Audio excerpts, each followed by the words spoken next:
At exactly 10:17 p.m., the house went dark. Not all at once, not like a storm, just suddenly quiet. The security cameras stopped. The lights flickered. And for the first time in months, the children were completely silent. In that same moment, the nanny placed a single envelope on the kitchen counter. She did not leave in a hurry. She did not cry. She did not argue. She simply walked out. What no one in that house knew was this: that night was not an accident. It was a choice. Her name was Clara Reyes. She was not young, not old, not beautiful in a glamorous way. She was calm, too calm.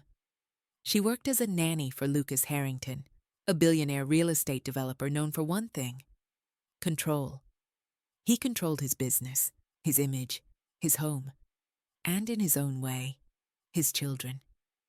Lucas had 2 kids, Emma, 9, quiet, anxious, afraid of being abandoned; Noah, 7, curious, sensitive, always asking questions. Their mother had died 2 years earlier. Lucas never talked about it. He filled the silence with money, security, luxury, rules, and nannies, many nannies. None stayed longer than 3 months, until Clara arrived. Clara was different. She did not try to impress Lucas. She did not fear him. She did not flatter him. She spoke softly to the children. She listened more than she talked. She noticed small things. Emma stopped biting her nails. Noah slept through the night. For the first time since their mother died, the house felt alive. Lucas noticed results, not methods, so he ignored her. That was his first mistake.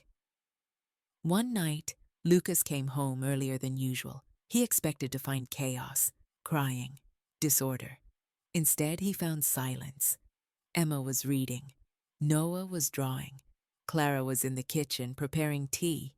Lucas felt something strange: peace. But instead of feeling grateful, he felt uneasy. He checked the security cameras. Clara was always gentle, always patient, too perfect. His mind turned suspicion into certainty. She's hiding something, he told himself. The next morning, Lucas called her into his office, cold, formal.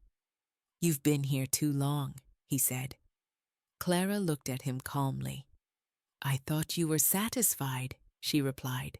Lucas tapped his pen on the desk. "I hired you to watch my children, not replace me." The room grew heavy. He slid a document toward her, a warning letter. "Follow every rule. No exceptions." Clara read it silently. Then she placed it back on the table. "I will protect your children," she said softly, "but I will not raise them in fear." Lucas laughed dryly. "You don't get to decide that." That was his second mistake. Over the next weeks, something changed. Lucas noticed Clara spending more time in the children's rooms, reading, listening, sometimes just sitting quietly with them. One night, Emma asked her, "Are you going to leave like the others?" Clara did not answer immediately. She tucked the girl into bed and whispered, "Not unless I have to." One evening, Lucas overheard Clara speaking on the phone. He caught only fragments. "They are safe for now." He still doesn't know. "I have to decide soon." His heart tightened. He jumped to the worst conclusion. She was planning to take his children. The next morning, he called his lawyer. Without confronting her, without asking a single question, he prepared her dismissal. That night, the same night the house went dark, Clara finished putting the children to bed. She kissed Emma's forehead. She squeezed Noah's hand. Then she placed the envelope on the counter.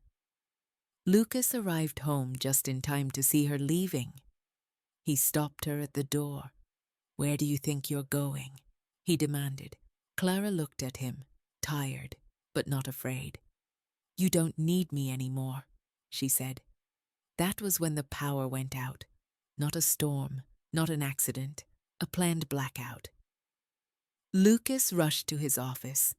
The security system was down. The safe was open. Panic.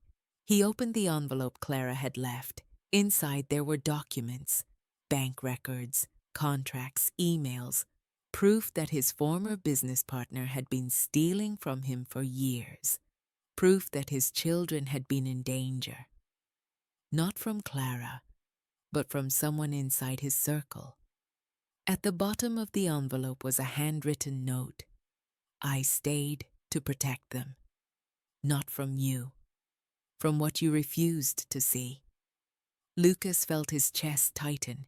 He had accused the only person who had truly been guarding his family. He found Clara the next morning, not begging her to come back, not offering money. He simply said, "I was wrong." She did not smile. She did not gloat. She asked only one question. "Are your children safe now?" He nodded. Then she turned to leave. Lucas stopped her one last time. "Will you come back?" Clara paused. "No," she said quietly. Not because she hated him, but because her job was finished. Months later, Lucas saw her again. Not as his nanny, as a counselor for children who had lost parents. Emma and Noah were there too. Not as clients, but as volunteers. They ran to her, laughing. Lucas watched from a distance. For the first time, he understood something painful and beautiful. Clara had never wanted power over his family. She wanted healing for it. And sometimes the person who saves you is not meant to stay. If you want more emotional and cinematic stories like this, consider subscribing to Midnight Tales. New stories are coming soon.